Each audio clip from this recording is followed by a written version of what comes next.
हिंदुस्तान सरकार के पूर्व मंत्री भाई हेमाराम जी, बाड़मेर जिला परिषद में महेंद्र चौधरी प्रमुख साहब, आपके स्थानीय विधायक हरीश चौधरी साहब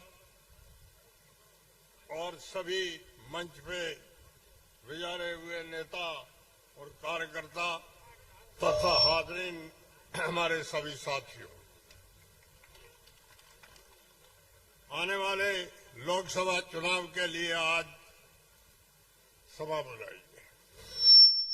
चुनाव एक मामूली बात नहीं है। वोट की कीमत एक मामूली नहीं है। वोट कोई मजाक से नहीं देना चाहिए। वोट किसी की थोड़ी बहुत नाराजगी अदावती से नहीं देना चाहिए।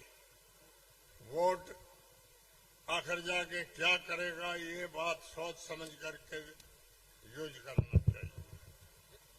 अपना कांग्रेस पार्टी का उम्मीदवार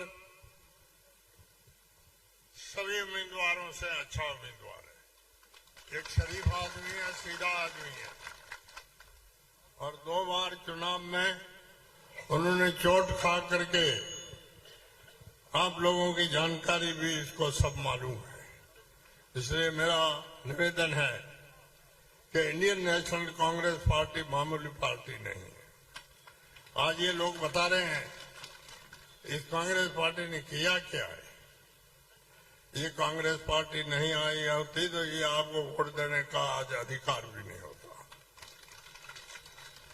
सन 1885 में कांग्रेस पैदा हुई और 70 साल तक हिंदुस्तान की कांग्रेस ने विदेशी हुकूमत से संघर्ष किया, और इस दौरान में हजारों आदमी कांग्रेस के मौत के घाट उतारे गए और लाखों आदमी जेलों में भी जा चुके।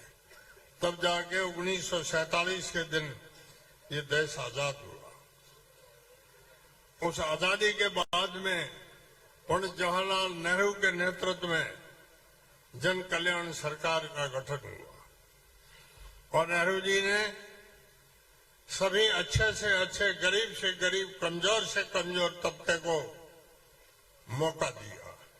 Doctor Bhimrao Ambedkar schedule caste के थे।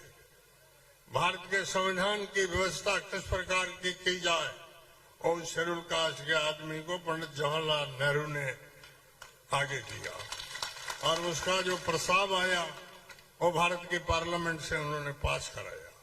और बिल जो पास होता है विधानसभा में मुख्यमंत्री की जवाबदारी से पास होता है, और देश में बिल कोई पास होता है तो देश के प्रधानमंत्री की सहमति से होता है, उसके बिना नहीं होता है। तो उसके बाद में अपने देश के सदियों से जो गुलाम थे, हरिजन, दलित, उनको इस संविधान की व्यवस्था ने अपने को बराबर किया। आज हिंदुस्तान की धरती पे कोई जाति के हिसाब से ऊंचा और नीचा नहीं है, सभी बराबर है।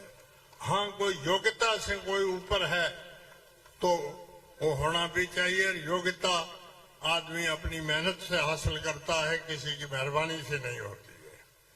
इसलिए कांग्रेस ने लंबी बातें शुरू कर दें, उसका कोई टाइम बिगड़ता है। आपके पास जमीन कहां थी? सन 1952 में जागीरदारी रिजम्पशन एक्ट लागू हुआ, तब आपकी जमीन का सेटलमेंट हुआ, और सेटलमेंट के जरिए जमीन की नाप करके एक एक किसान को खेत का पट्टा मिला, वरना आपके पास पट्टा थोड़ी था। पूरे गांव का एक जागीरदार था, उस जागीरदार के नाम का पट्टा था, आपकी जमीन नहीं थी। और उसके बाद में पीने के पानी का गांव में कुआं खोदने तक की भी कमजोर तबके के लोगों को इजाजत नहीं थी, और इस सरकार ने गांव-गांव और ढाणी-ढाणी की पानी की योजनाएं लागू की। हम जिस जमाने में पढ़ते थे, हमने भाई स्कूल आंखों से नहीं देखी।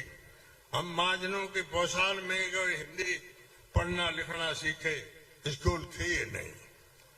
पूरी मारवाड़ के अंदर कोई कॉलेज नहीं था। गंगाराम चौधरी जो रामदान के बेटे थे, ये वकील थे। आपको मालूम है इसने वकालत कहाँ पास की? इसने वकालत कराची से जाके पास की थी। यहाँ कॉलेज होता तो कराची क्यों जाता? तो इस तरह की हजारों, आज आपके बायतू में 3 कॉलेज है, हर तहसील में 3-4 कॉलेज है, हर पंचायत में 2-2, 3-3 हायर सेकेंडरी स्कूल है और ढाणी में प्राइमरी स्कूल है। तो मेरा कहने का मतलब, इस कांग्रेस ने आपको आगे लाने के लिए, आपकी इज्जत बरकरार और मजबूत रखने के लिए कोई कमी नहीं रखी है। और किसी में चौगनाई और किसी में बुराई करनी है, वो चीज बहुत आसान है। और लोगों को बुराई अच्छी लगती है, नेकी करना अच्छी नहीं लगती है। एक मिसाल के तौर पे अपने गांव में एक ओसर होगा, ओसर वाले बेचारे आदमी ने 3 टाइम शक्कर का हलवा खिलाया और जाते वक्त कहते हैं कि बहन जी इसने धूड़ उड़ाड़ी। तो अब इस बात का इलाज क्या?